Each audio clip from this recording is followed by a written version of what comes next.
Gemini doesn't lose control in a way that announces itself. There is no single moment you can point to and say, that's when everything broke. No sharp sound, no visible collapse, no dramatic emotional outburst.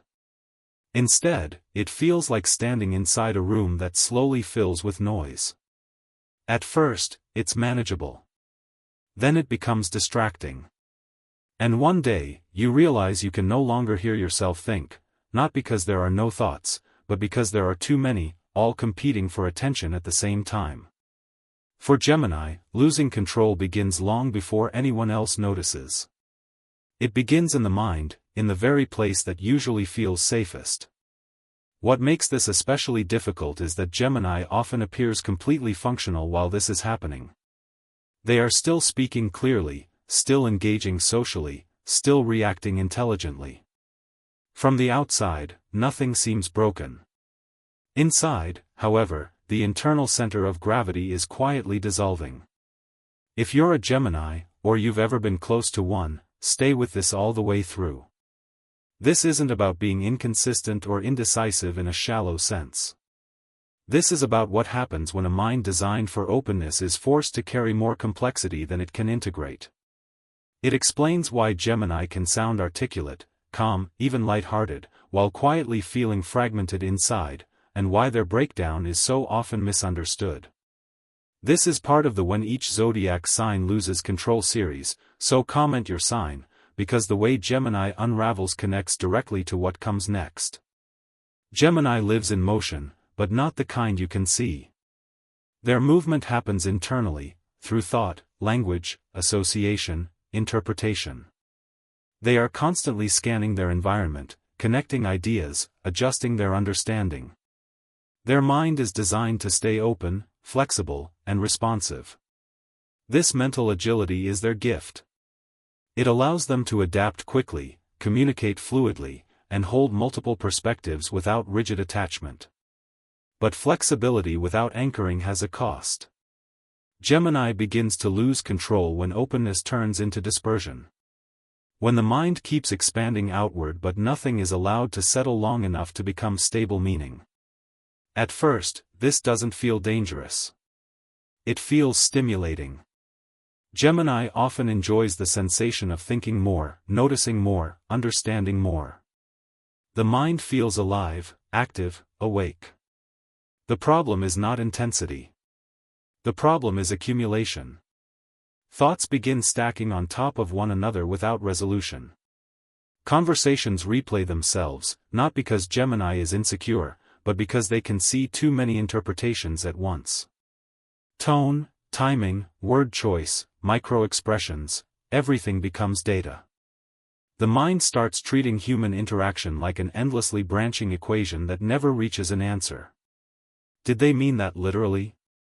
Or emotionally? Or ironically? Or subconsciously?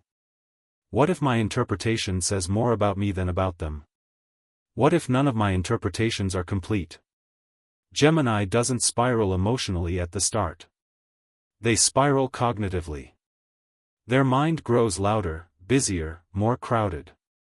Instead of narrowing toward clarity, thinking multiplies possibilities.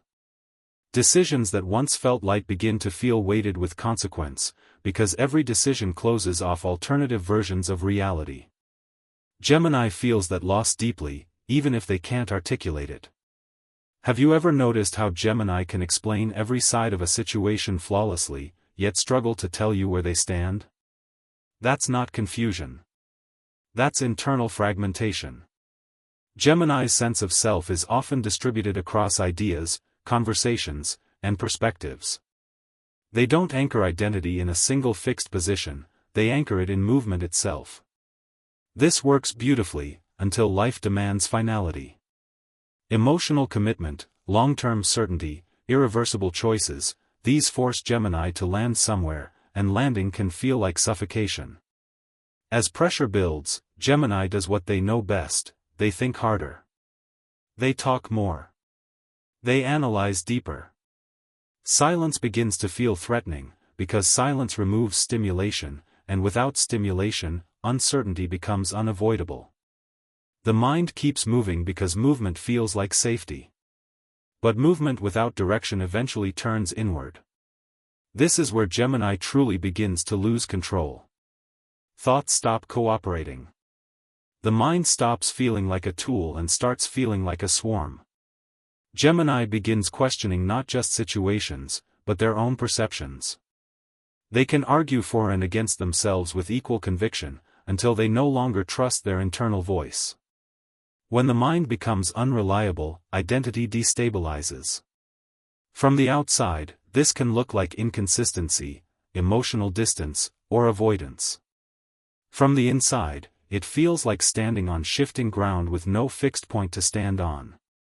Gemini may describe this as feeling detached, foggy, or not fully present, even though their mind is more active than ever. At this stage, Gemini often begins intellectualizing emotion. Instead of feeling sadness, they analyze it. Instead of sitting with fear, they explain it. Language becomes a buffer between experience and sensation. This creates a strange paradox. Gemini can describe their emotions with precision, yet feel disconnected from them at the same time. Over time, the system overheats. Thinking, which once felt like freedom, starts to feel like confinement. Conversations become exhausting. Choices feel paralyzing. Even curiosity, once their lifeline, begins to feel heavy. Gemini may withdraw quietly, not as rejection, but as self-preservation.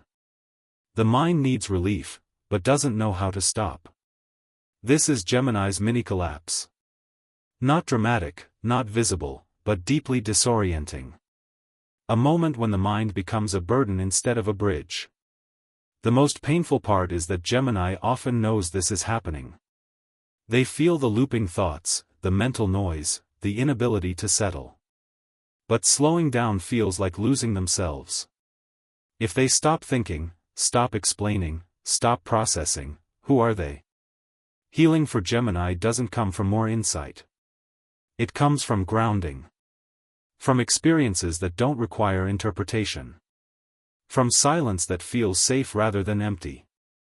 From allowing emotions to exist without immediately translating them into language. When Gemini learns that not every truth needs to be articulated, and not every feeling needs to be understood to be real, the mind begins to soften. Thoughts slow. Connections regain meaning instead of multiplying endlessly. Gemini doesn't lose brilliance, they regain coherence. Gemini losing control isn't chaos. It's mental saturation.